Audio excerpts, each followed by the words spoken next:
Olha só, gente, fama, dinheiro, milhões de seguidores e uma tristeza excessiva, aliada à falta de motivação. A cada dia aumenta o número de celebridades que admitem ter depressão. Só que a doença está longe de ser um problema apenas dos famosos, né? Porque só no Brasil, mais de 11 milhões de pessoas sofrem com esse transtorno. A gente vai ver agora a reportagem da Ana Paula Neves, como conhecidos e anônimos estão conseguindo vencer esse mal. A musa fitness Juju Salimene está deprimida. Dona de um corpo escultural e com milhares de seguidores nas redes sociais, confessou que está em tratamento. A modelo se percebeu diferente há cerca de um ano, quando perdeu a vontade de sair de casa, de trabalhar. Ela já luta contra a síndrome do pânico há 8 anos. Disse que agora, com o diagnóstico da depressão, precisa de tempo para se recuperar. O humorista Whindersson Nunes deu uma pausa na carreira para cuidar da saúde. Cancelou turnês e campanhas publicitárias. Compartilhou com os fãs essa fase delicada. Disse que precisa dar tempo do trabalho para tratar a depressão. Em uma rede social, declarou: "Não sinto tanta vontade de viver." A tristeza e a alegria fazem parte da vida, são aspectos da nossa característica emocional que todos nós temos, né? Um dia você está mais alegre, um dia você está mais triste, está mais aborrecida, mas isso mantém-se dentro de uma certa linha que a gente chama aí da linha de normalidade. Já num quadro depressivo, a pessoa tem uma tristeza que é mais contínua, mais duradoura, e ela passa, digamos, uma boa parte do dia, se não o dia inteiro, com aquela sensação de tristeza profunda, além de ter outros sintomas, né? Começam a aparecer apatia, falta de interesse nas coisas, desânimo, uma vontade de ficar meio que largada assim no sofá, sem querer fazer nada, começa a ter pensamentos negativos, pensamentos ruins, pensamentos de que não tem esperança. E numa situação mais extrema começam a aparecer os pensamentos de morte.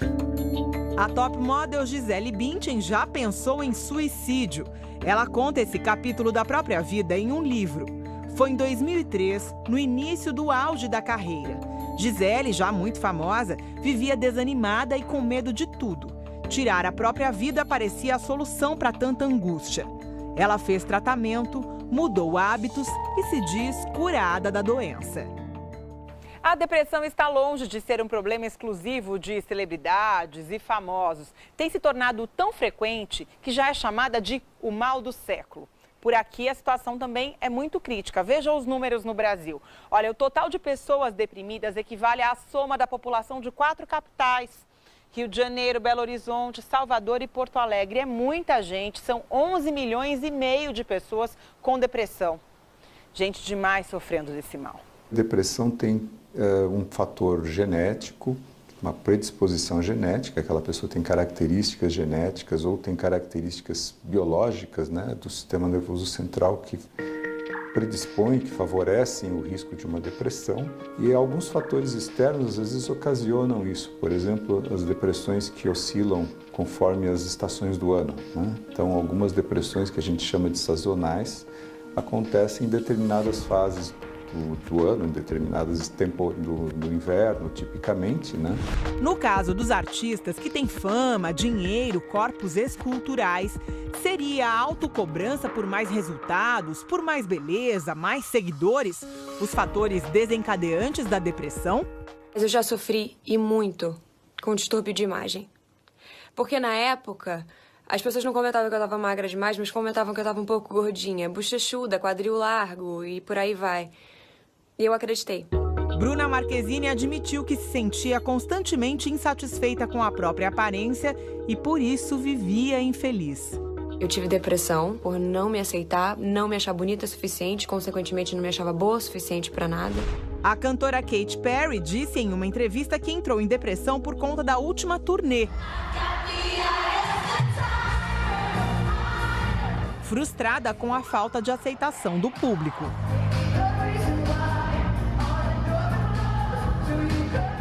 No entanto, o psiquiatra vê com cautela o uso do termo depressão, uma doença grave, para definir qualquer tristeza ou insatisfação. Aí ela começa a ficar nesse impasse, nessa angústia de que não consegue resolver porque tem coisas novas que ela precisa mudar, ela não quer sair da zona de conforto, mas quer mudar. Isso muitas vezes essa conta não fecha, né? Então aí começam o que as pessoas hoje, de uma forma um pouco assim livre, né, utilizam a palavra depressão para dizer desse estado que, do ponto de vista psiquiátrico, a gente não chama de depressão. Seria um descontentamento. Uma tristeza com a vida, um descontentamento, uma insatisfação, alguma coisa que você se cobra, mas que você já não consegue dar conta daquilo, perdeu o sentido, né? Alguma coisa que você aos 20 achava importantíssima, aos 30 pode ser que você já não veja mais dessa forma, mudou a sua hierarquia de valores, né? Olhar para dentro foi um exercício dolorido para Flávia, mas necessário. Você nunca imagina que você vai ter, né? Só acontece com os outros.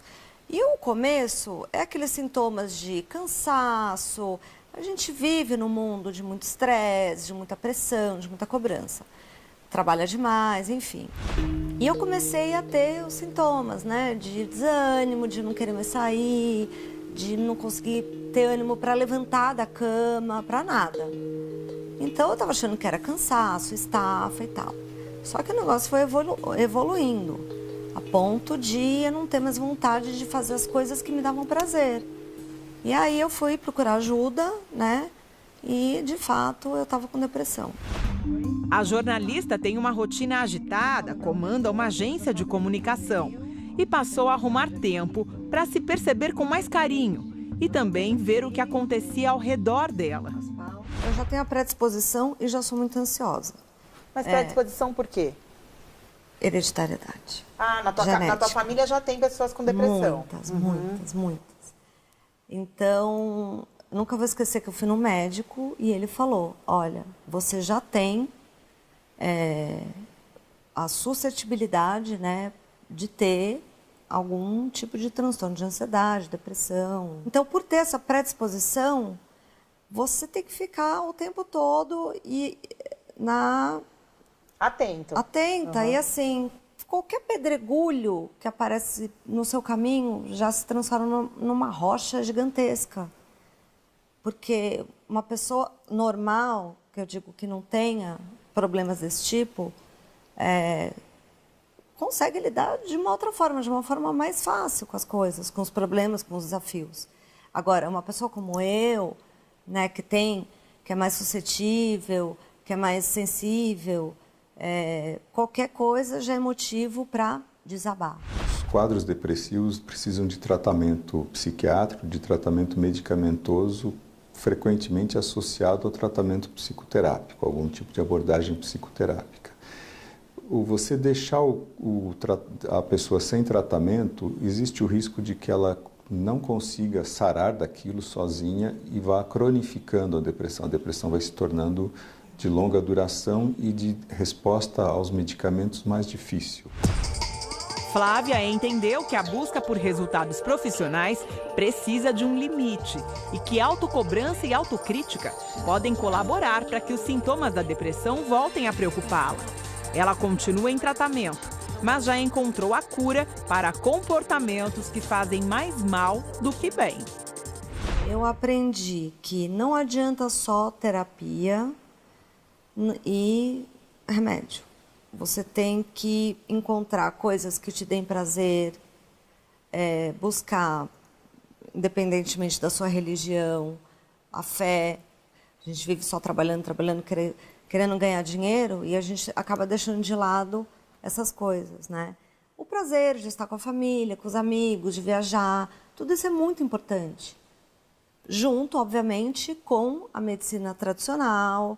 Você pode ter uma medicina alternativa, mas você tem que ter a medicina tradicional, né? Acompanhamento com médico, especialista e, se for o caso, medicação. Então, hoje eu faço tudo isso. Eu faço coisas que me dão prazer. A coragem da Flávia e dos famosos citados aqui na reportagem ao falar de depressão conta e muito para o combate à doença. parte, a gente está muito mais atento à depressão, né? As pessoas todas hoje vão na internet, leem, se informam, conseguem entender que é um quadro psiquiátrico, que é um quadro que não é uma fraqueza de caráter ou algum tipo de coisa que ela não possa, frescura, alguma coisa que ela não teria, digamos, se não fosse do tal jeito, né? E a gente entende hoje como uma doença como outra qualquer. Tem uma base biológica que a gente vem estudando e vem se aprofundando em entendê-la e que o tratamento faz com que a pessoa volte à sua condição normal, à sua condição de se sentir feliz e de se sentir triste, mas sem o sofrimento contínuo, né, da depressão.